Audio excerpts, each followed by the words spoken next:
Some people walk into almost every social setting with the same quiet feeling, even when the place is friendly, even when nobody is rejecting them, even when everything on the surface looks completely normal. It is not always fear.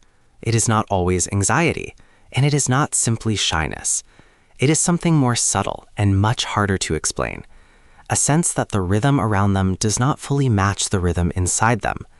They can stand in the same room, hear the same jokes, follow the same conversations, smile at the same moments, and still feel as if some invisible layer separates them from everyone else.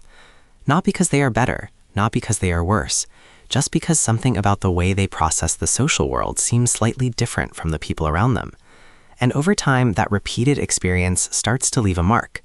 Because when you feel different in one setting, you can dismiss it. But when you feel different in almost every setting, the mind starts asking a much deeper question. What if the problem is not the room? What if the difference is me? What makes this pattern so confusing is that many of these people are not socially incapable at all. In fact, some of them are extremely perceptive. They notice things quickly. They catch changes in tone, forced smiles, awkward pauses, emotional shifts, and subtle signs of tension that other people seem to move past without even registering. While most of the group is simply participating, these minds are scanning, measuring, interpreting, and adjusting. They are not just hearing words, they are tracking energy. They are not just answering questions, they are calculating how their presence is landing, whether their response fits the emotional tone, whether they are saying too much, too little, too soon, too late. And this creates a strange paradox. The more socially aware they become, the less socially natural they may appear. Because while others are moving with the moment, they are partially outside the moment, observing it while still trying to be inside it. And that split creates a quiet internal distance that can make even ordinary interactions feel mentally exhausting. For some people, this difference begins early. Maybe they grew up in environments where they had to read the room carefully before speaking. Maybe emotional safety felt unpredictable, so observation became more important than expression. Maybe they learned that being accepted required adjusting themselves to the mood of others, staying alert, staying appropriate, staying useful, staying quiet at the right times. When a person grows up like that, social interaction stops being something spontaneous and starts becoming something strategic. You learn how to blend in, but not always how to belong. You learn how to respond, but not how to relax. You learn how to perform connection without always feeling it. And when that pattern continues long enough, it follows you into almost every setting. New groups, old friends, work environments, family gatherings, even places where people genuinely like you. The body may be present, but the mind is still checking the emotional temperature, still adjusting posture, tone, words, timing, and expression, trying to stay aligned with an environment that never quite feels naturally yours. This is also why these people often feel very different depending on the type of interaction. In loud, fast, high-energy groups, they may seem distant, slow to join, or slightly out of sync. But in quieter settings, especially one-on-one conversations, something changes. They become thoughtful, observant, emotionally precise, and deeply engaged.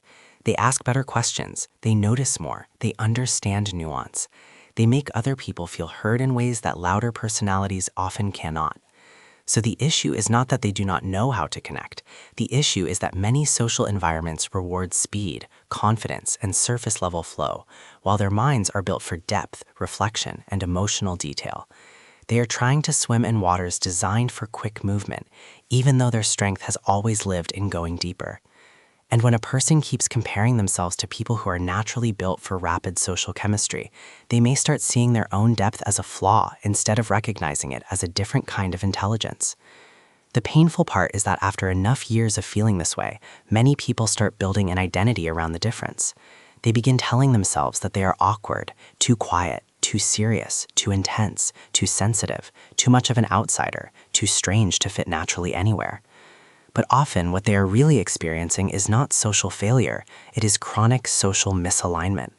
They are trying to belong in spaces that do not reward the way their minds naturally operate.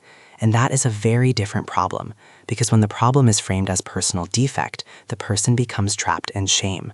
But when the problem is understood as mismatch, something important changes. They stop asking, why am I wrong in every room, and begin asking, what kind of room allows me to feel real? That question is powerful because it shifts the goal away from forced performance and towards the search for environments where connection does not require constant self-editing. And here's the deeper truth. The people who feel different in almost every social setting are often the same people who bring something rare into human interaction. They notice what others overlook. They hear what is not being said. They sense emotional undercurrents before they become obvious. They can detect distance inside warmth, sadness inside humor, insecurity inside confidence, and loneliness inside performance. In the wrong environments, that level of perception feels like a burden. In the right environments, it becomes a gift. So if you have always felt different, that feeling may not be evidence that something is broken in you.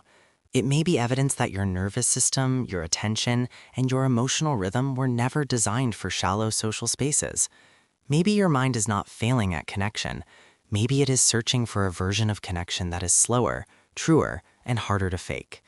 And maybe the reason you have felt different for so long is not because you do not belong anywhere, but because the places that reward your real depth are far rarer than the places that reward performance.